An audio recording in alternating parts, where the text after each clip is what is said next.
Hello guys, and welcome back to today's video. My name is Zeke, the programming guy.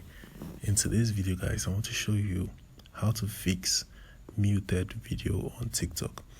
Alright, so if you uploaded a video on TikTok and the sound on the video is muted, alright, so this is a result of copyright claim on that video sound. So if you want to fix that, what you have to do is this. First of all, you have to delete that video you uploaded. Alright, so before you upload a video, this is what you have to make sure that you have done. So you have to open your TikTok application, head to your profile, and then from the top right corner you see these three lines. Click on that, and then you have to click on Creator Tools. After that guys, you see this settings icon at the top right corner. Click on that, and then you see these two options right here.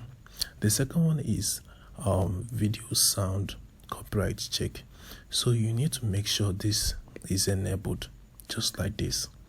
So once it's enabled, you are not going to face muted video anymore.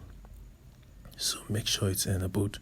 Alright, so that's how you can actually fix muted video on TikTok. Alright, so hope this guide was helpful. If it was, give this video a like and equally subscribe to get more info tips like this.